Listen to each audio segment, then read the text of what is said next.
Everywhere I go, bring the beatbox. Hai semuanya, apa kabar? Selamat siang. Aduh, kalau di kota Jakarta lagi hujan, dingin banget di studio ya. Tapi mudah-mudahan perubahan cuaca ini tetap membuat kita sehat selalu. Saya Karus dan di pojok sana akan menemani Anda hari ini di acara Rumpi No Secret. Wow. Baik, kita membahas dulu hal-hal yang menjadi highlight kita di pojokan. Baik berita hot yang datang dari dunia nyata maupun dari dunia maya. Dari dunia apa ini? Oke, ini dari dunia nyata sebetulnya. Tapi kemudian ramai menjadi hangat ya karena ada banyak expose dari dunia maya ya. Yang pertama itu adalah video pada saat Widi dan Momo itu lagi ngobrol ya, gitu wawancara gitu kan. Terus Widi tuh sempat bilangin dong, jadi apa tuh ya kan gara-gara ada persepsi Momo ini dikeluarkan dari geisha gitu setelah dia menikah apalagi gitu kan. Makanya sempat kemarin juga ada reaksi dari geisha yang kayaknya ya udahlah semangat gitu mereka mau ngeluarin single baru apa-apa begitu ya. Ini ternyata panjang ya karena kemudian Geisha-nya juga bikin klarifikasi bahwa tidak pernah mendepak Momo gitu ya. Dan bahwa kalau ada vokalis baru ini sudah pamit, udah izin sama Momo waktu mereka show di Malang begitu ya. Coba kita lihat dulu asal muasalnya, situs awalnya Widi dan Momo. Ikutin. Widi kamu kompor ya kayak aku aja loh salah. Tapi intinya lebih karena ada persepsi bahwa Momo nggak tahu kalau dikeluarin gitu kan, gitu ya kalau nggak salah. Nah tapi ada klarifikasi dari membernya Geisha yaitu dari Dan sama Nat yang bilang bahwa dia nggak pernah, mereka tuh nggak pernah ngeluarin Momo tuh nggak pernah. Cuman kan setelah menikah, apalagi tinggal di Malang gitu kan, jadi kan memang mungkin agak susah gitu ya. Janjinya sebulan tuh bisa 8 kali show gitu kan, tapi ternyata ya mungkin banyak kendala sehingga perlu ada satu vokalis lagi. Klarifikasinya kayak apa sih lebih detailnya? Jangan-jangan aku salah merangkum ya kan, kita lihat yang berikut ini. Oke. Jadi yang dia tidak tepat kalimat bahwa Geisha mendepak Momo begitu saja. Oke, bagian mana itu yang kurang tepat? Apakah begitu saja atau mendepak Momo? Karena kalau dari sudut pandang Momo gitu ya, ini nih dia ada di story-nya, dia bilang begini. Bacanya adalah ibaratnya lagi pacaran gitu lah, dia bilang baru berapa minggu lalu nongkrong bareng Jennifer Arnelita, terus siapa ini gitu ya, juga cerita memang cara atau proses mereka mengganti tanda kutip pun Nay mengaku memang kurang tepat caranya. Pamitan ya pamitan, lanjut. Tapi ibarat kamu punya pacar tiba-tiba pacar kamu datang pamitan mau jalan sama pacar yang baru, so kita putus ya. Kamu nggak tahu menahu tuh proses kenalan dan dekatnya mereka gimana. Ya kalau saya jadi pacarnya ya saya bilang iyalah, kan saya nggak mau ribut katanya gitu. Lagian malu juga kan, gimana ya, maksudnya udah ada pengganti gitu ya, oke lah. Kalau dibilang mungkin Momo tidak berkenan dengan caranya, ya dari lubuk hati yang paling dalam menurut Ngana, saya yang bangun dari nol. Hey, ibarat kamu diputusin bukannya nggak kecewa tapi memilih menerima aja. Terus nggak lama kemudian nongol di vlog Anji. Nggak apa-apa, saya tag salah satu personilnya karena saya sesantai itu. Nggak suka sindir-sindiran di sosmed, langsung tag aja orangnya beres. Gitu ya. Tapi ya mungkin gitu kali ya. Agak nggak jelas gitu, nggak mau disebut mendepak. Mungkin nggak mau disebut mendepak begitu saja karena mereka sudah ngomong atau nggak mau disebut mendepak. Jadi kalau mendepak berarti apa? Ada terjadi menggantung gitu gimana sih? Oke, tapi ini yang dimaksud Momo adalah di pembicaraan dengan Anji ya di tahun 2018 gitu. Ada pernyataan dari Robby Geisha waktu itu bahwa Momo nggak pernah didepak gitu. Coba kita lihat yang berikut. Oh gitu. Ini mungkin hanya masalah penyebutan aja gitu. Kayaknya tapi tetap lebih mending sama Regina soalnya kan jadwalnya mungkin lebih gampang ya kan. Gitu, itulah ya. Ini mungkin belajar pelajaran buat yang itu tadi kalau analoginya pacaran ya. Kalau mau putus itu bilang aja putus ya gitu. Jangan agak nggak jelas gitu tiba-tiba bawa pacar baru ya. Kalau aku sih, aku juga bisa memahami ya. Ini tiba-tiba dia datang nih ada yang baru ini ya, gini. Aku kan nggak ngomong apa-apa ya. Oke, wow selamat ya, bye gitu kan ya sih. Oke baiklah, oke Momo. Kita lihat komentar netizen yang berikut ini bunyinya. Mbak Momo sudah kaya raya. Santai aja, kita doakan grup bandnya juga sukses. Ya benar ya, mungkin ini adalah sebuah jalan, tapi caranya kan ya kadang ada yang sakit, ada yang nggak jelas gitu, ada yang smooth gitu. Yang berikut, trik market kah? lagi rame gini tiba-tiba rilis single atau album nih. Ya ini bisa jadi ya, bisa jadi adalah trick market, bisa jadi emang blessing in disguise. Kita nggak tahu lagi ribut, emang pas kebetulan lagi mau launching album, ya nggak pernah tahu, jangan terlalu suka inilah apa ya, curiga. Lanjut berikutnya.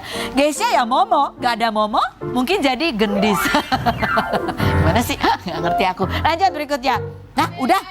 Nah gitu dong. Oke baiklah, kalau gitu kita ke bintang tamu kita ya.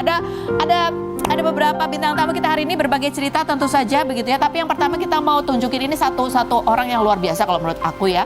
Dia itu memiliki keahlian, kemampuan untuk mempelajari bahasa dalam waktu yang cepat. Kita pengen tahu gimana cara metode dia belajar bahasa. Karena dia belajar bahasa Korea itu dalam 3 hari saja. Hey, dan dia bisa menguasai 5 bahasa dan masih ada 4 bahasa lagi yang masih dia dalami, begitu ya. Luar biasa.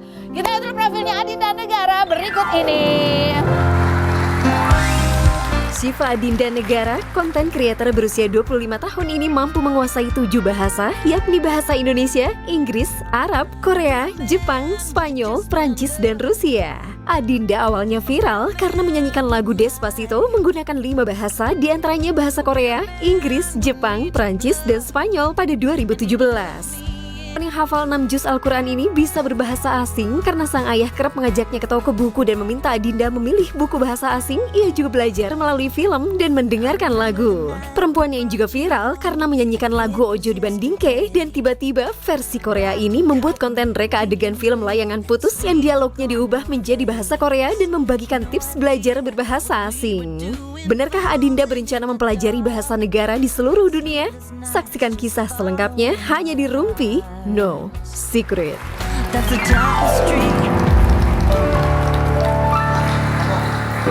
Assalamualaikum naharkunna sayyida. Kaifa halukum? Здравствуйте. Hola todos.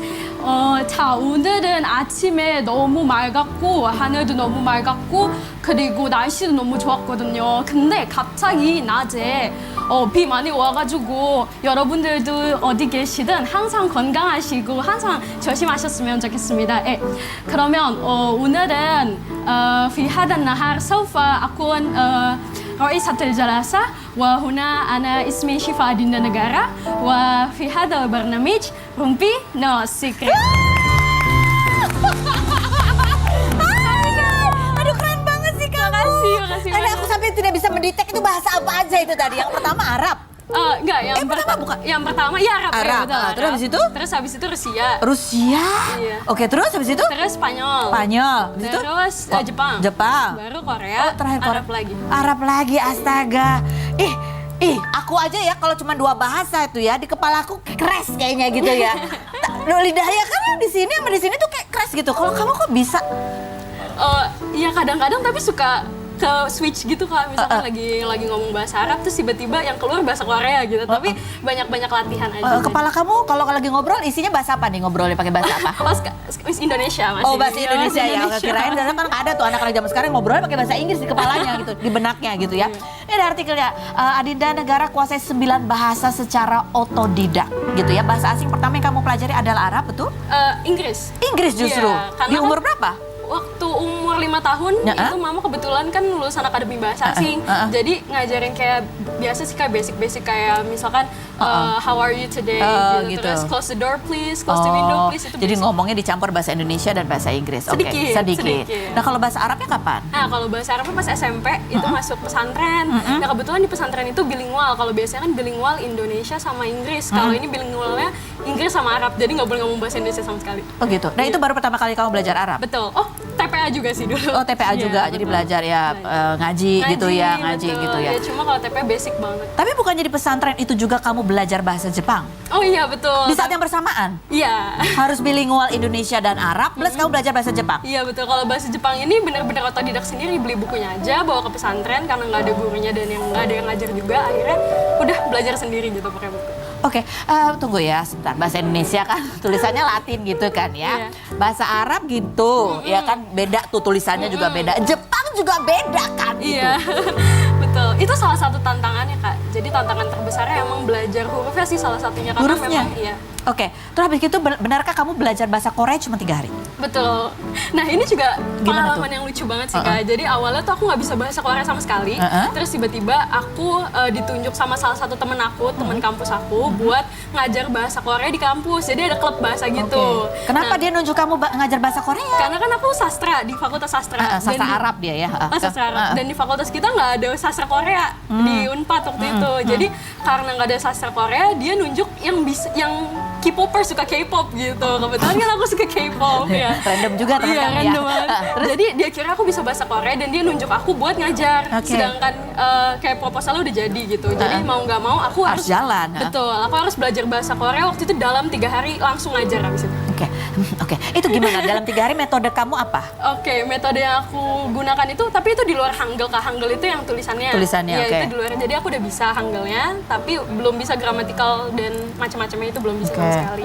Paling bisa annyeonghaseyo, bogo shippoyo gitu kali. Kata-kata sederhana itu. Betul. Terus? Nah kalau untuk metodenya itu, aku nemuin metode yang gampang banget untuk belajar bahasa, yaitu dengan cara kita tahu struktur bahasanya.